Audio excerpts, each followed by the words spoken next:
So let's have a discussion about crossing the Caspian Sea. Caspian Sea is not a small body of water. This is the largest inland body of water in the world. So the Caspian Sea it's actually larger than the United Kingdom. It's almost the size of Japan, just to put that in perspective. 371,000 kilometers squared. So from top to bottom, you're looking at about approximately 1,200 kilometers in length. And at its deepest, it's about a kilometer deep. And the whole thing lies about 28 meters below sea level. So the Caspian is actually salt water. It's about a third the salt that you would find in the ocean. It can look pretty benign for the most part, but it is one of the windiest bodies of waters. The name of the capital of Azerbaijan, Baku, literally translates into windy city, I believe. And once these storms get going in the Caspian, you might as well be in the middle of the Atlantic in a storm. So it may be just a large inland body of water, but it can behave and look like any ocean. So it might look serene most of the time, but it can really kick up a fuss. And that's obviously something that we have to take into account. So there are 5 nations that surround the Caspian, starting with Russia, Kazakhstan, Turkmenistan, Iran, and Azerbaijan. It's a controversial body of water, and it's taken almost 2 decades for these nations to come to some agreement as to what the Caspian actually is. Is it a sea? Is it a lake? Truth is, it remains something in between. So there are 2 rule systems that govern the Caspian. The surface is basically governed like the opened oceans. So you have territorial waters out to about 15 kilometers. Beyond that, then you're basically working on international rules of the sea. The seabed, obviously, which houses all the resources, however, is divided evenly between all the neighboring nations. So it's quite a unique sea in that regard. It's different from anything anywhere else in the world. The politics of the Caspian can be difficult. There's a lot going on in this region, with obviously Russia to the north and then Iran to the south. And it's a heavily industrialized piece of water. There's a lot of gas and oil production going on here, and as you can imagine, in current times, that is of interest to everyone in the world. So there's a big focus on extraction here right now, natural gas and oil. And there are a lot of activity in the Caspian, which also unfortunately means there's a lot of pollution also. There's a lot of shipping across the Caspian. There's a lot of ferries moving back and forth, a lot of cargo being shipped. So it's quite an active body of water as well. So how do we swim the Caspian Sea? Now, like we mentioned in the previous video, we're not going to be doing this in what is regarded as the traditional sense of open ocean swimming. Now, that's not going to be with a pair of Speedos, a pair of goggles, and a swim cap. That's just not going to be how we're going to be able to do this. So we have to figure out what we're capable of, what kind of distances we can do within a day, and how long we can maintain that. So ideally, we don't want to be finishing a day in the water being completely exhausted, because realistically speaking, we're not going to be able to maintain that for the many days, weeks, about a month in the water. So we've got to think long and hard about how we could do that as regards to professional swimmers that do these incredible long distance ocean swims of up to 50, even 80 hours.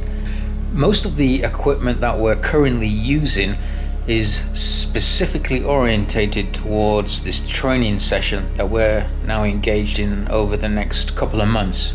One of the main focuses, or one of the main issues, was the sun. I made a mistake early on and went out on the water for 6 hours thinking that I'd put sun cream on and just not paying attention, and I paid dearly for that. Any skin exposed to the sun on the water for many hours will burn. Even if your skin is underwater, You may think it's covered, but it's gonna get burned, as I found out the hard way. So first and foremost, we're interested in making sure that we've got nothing exposed to the sun, especially while we're here in Mexico.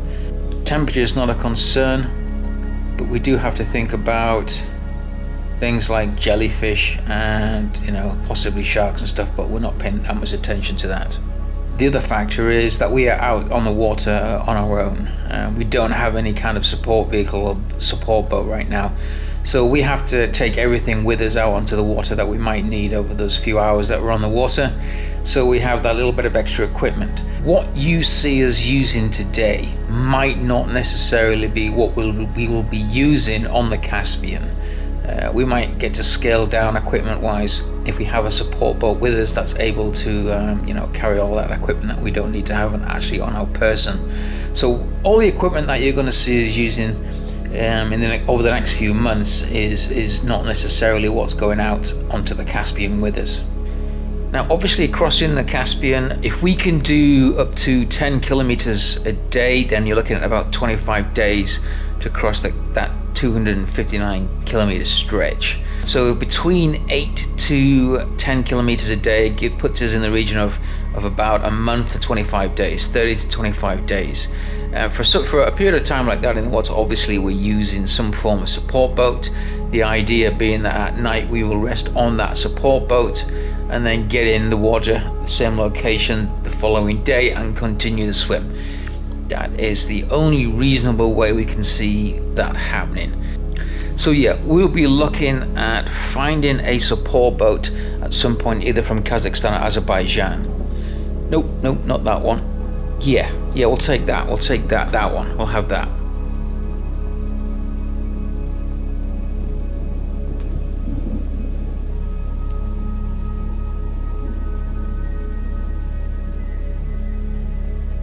Because we are working in very varied water temperatures, everything from about, you know, right now it's like 27 degrees Celsius, and we can expect it maybe to get down a lot lower. In the Caspian, we could be working from 25 Celsius down to kind of mid-teens.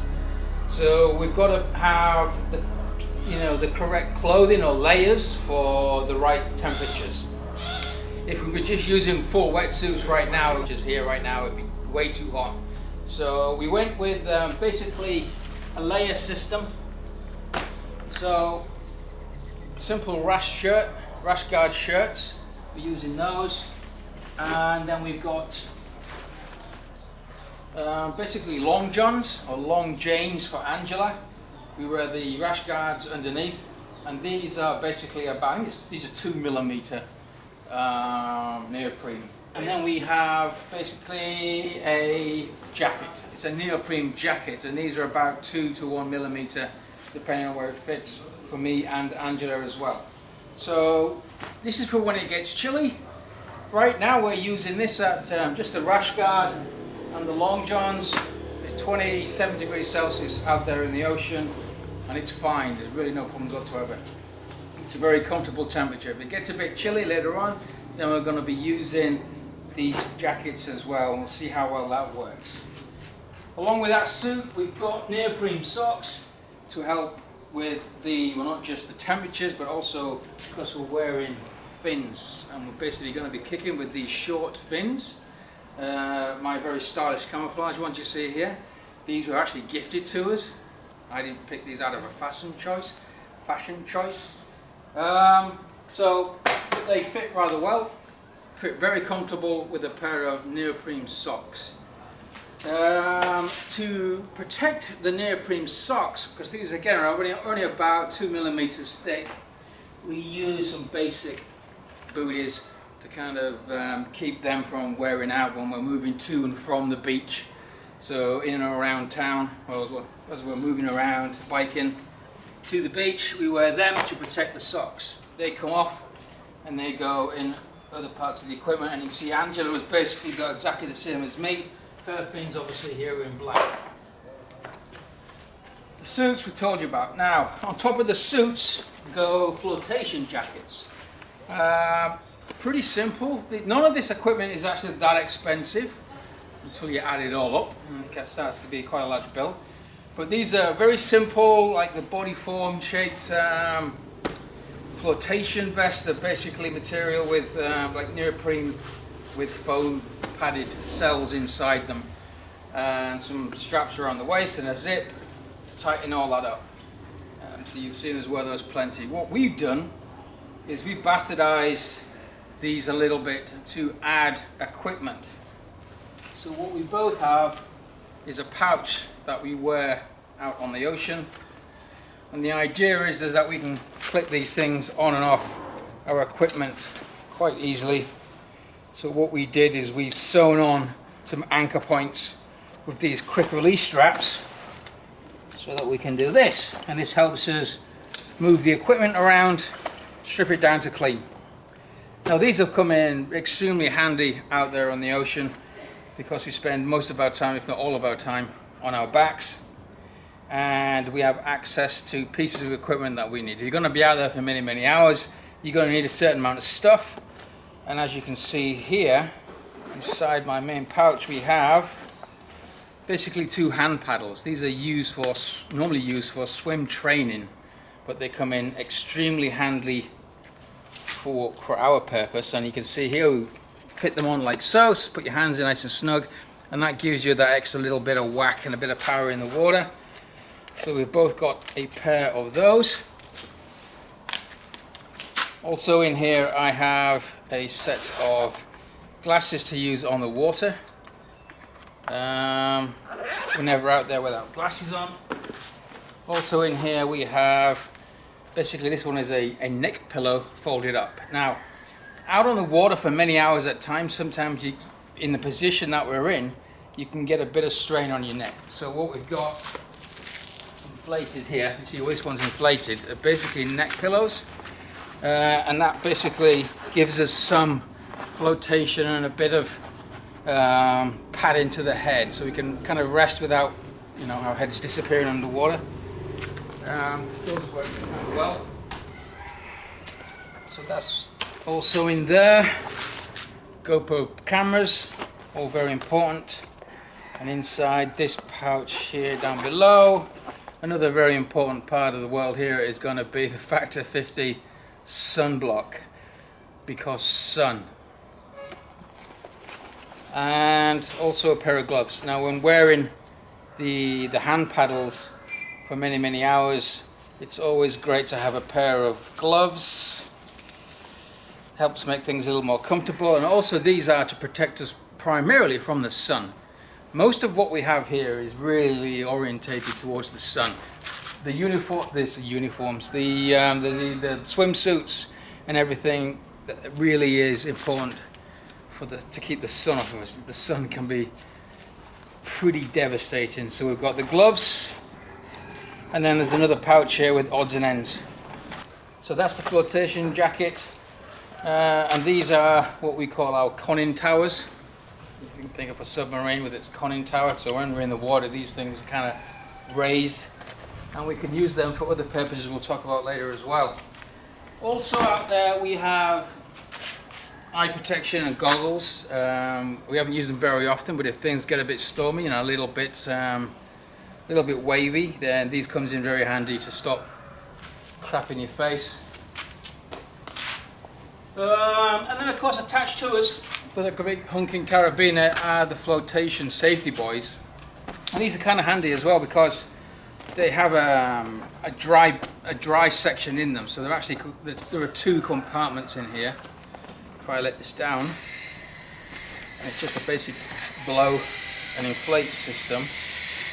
And what you'll see inside here, there's like an airbag on top, and there's a section underneath where you can put a lot of equipment. So we throw water, some snacks, and anything else, any kind of spillover, like the booties that we have to protect the neoprene booties, the neoprene socks, they can go in there. So that everything, when we go out to the beach, we go out with everything that we need. There's nothing that we need to leave anywhere on the beach. Everything goes in the water with us.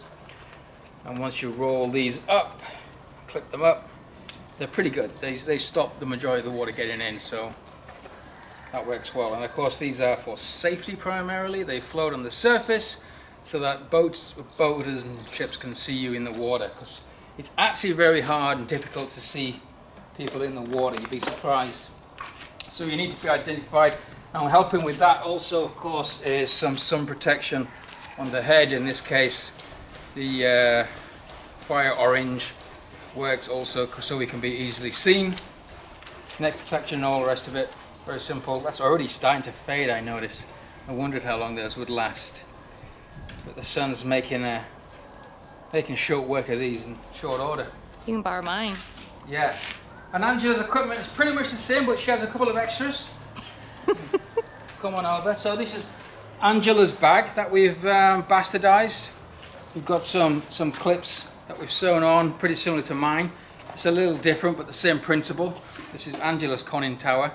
And again, she has various items. All these items that you see here will go in here, including things like, eye protection and goggles and stuff.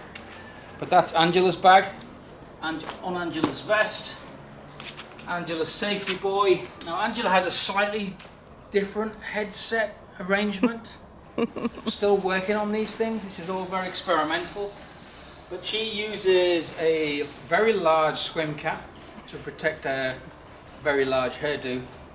And she also uses a visor, just a sun visor. Right? So that straps on like so. Looking good. Is it looking good? Because, one day I might have to get one of these things. They're so handy. So we'll go full on Darth Vader, Star Wars style. Very sci-fi. But it's actually really useful when you're under that sun all day long. I think this is a pretty good idea.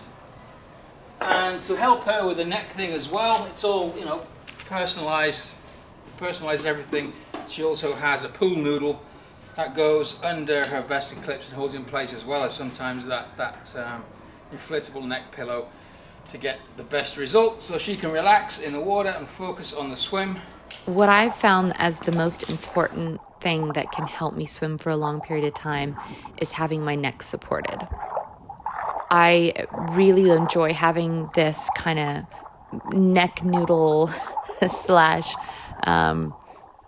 travel pillow underneath the neck, because as I can relax my head back and also have a visor that covers some of the harmful UV rays, I can really relax knowing all I have to do is kick my feet and move my arms.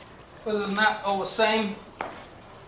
You've got the paddles, the gloves, the socks, the booties, the fins, and everything else.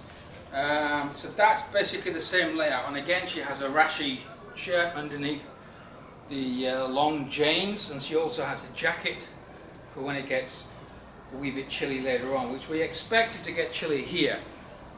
The temperatures here, according to the surf community, can get down to about 14 degrees Celsius, which, I don't know, I'm shocked. I don't know if that's, we'll see if it ever gets down to something quite so low here. It's really quite warm, so I'll be interested to see if it gets down. I kind of hope it does, because it'll be really interesting to see what it's like to work in those types of temperatures, and if we have enough equipment to spend that many hours in the sea at that temperature. So it'd be great to see it get a little bit colder. But that right now is the basic setup, what you see right there. Well, there are a few things we're going to be working on in the future, so I think the next round of equipment requirements are going to be, for example, we're looking at getting a compass. And we've learned how to kind of navigate best we can right now. At the moment, in the bay, like we are now, we are basically navigating, obviously using landmarks. So we've got the coast, the hills, buildings around us in that bay that we use to navigate. In the ocean, we're not going to have that. And when you don't look at those landmarks and you look at the sky, or you close your eyes and keep swimming, you will end up going around in circles, quite literally. You come off course very quickly, very easily. So we're going to have something that's going to keep us in a straight line, and we're looking at mounting, basically, compasses on our conning towers, because when we're sitting in the water, we can easily see what's in front of us on our bags, and it's kind of awkward and difficult to get to look behind you. So the system that we have going right now is we'll try and focus on what's in front of us. We'll use a compass here that one of us can navigate at one time. using that compass in front of them, and the other swimmer will basically station keep off the navigator so that we keep positions and we can basically stay on line. We've tried just shooting across that bay just using landmarks, and we will both separate pretty quick. It's very hard to keep together as a team, and it's so easy to lose somebody in the ocean. It's mind-numbing just how easy it is to lose. I lose Angela all the time when we're out there, and before we started working with this system, and it's surprisingly difficult to find her. Like, I've been out there most of the day and she's gone, and she's not that far away, but I just cannot see her in the ocean around me, even with the safety buoy, bright orange. It's very, very hard to find each other, so we really need to focus on the team working together, navigating, and that's the little system that we have going right now. So swimmer number 1 is focused on the navigation, keeping that direction. Swimmer number 2 is basically got a beeline. So swimmer number 2 will be in front of swimmer number 1, and we'll have the swimmer either on the 4 o'clock to 3 o'clock or 7 to 8, so that they can just look out the corner of their eye and keep an eye on them, and then they know where they are, and that's all they have to focus on. Swimmer number 1 just has to focus on the navigation, just keeping that compass on point, and that seems to be the easy best way to do it. It just took us a couple of goes to figure out how that would work. So we've got that nailed down now, I think. The emergency cases, we may be using a tow rope at some point. We'll have a tow rope, so if needs be we can connect one another. Now if sea conditions become suddenly very undesirable, or if one of us gets injured or has a problem, then the other one can tow them to shore. We can't get to shore very quick when we're out there on our own in the water, so we have to be able to figure out ways, best possible ways to deal with any potential emergency. So a knife is always good in case you get wrapped up in something, in case you need to cut those ropes, the cables. If we're going to be working with boats in the future and you're around a boat and you're around those props in the water, then it's only a good idea to have a knife handy to cut something loose if something gets caught, and you don't have a lot of time to think about it. So a knife is very important whenever you're in the water. If you're a diver, you don't go in without a knife. It's not something swimmers necessarily need to focus on, but in our circumstances, this is all a little bit more extreme, so we might be looking at picking up some knives, some small knives to help us there with those possible scenarios. Also, tourniquets.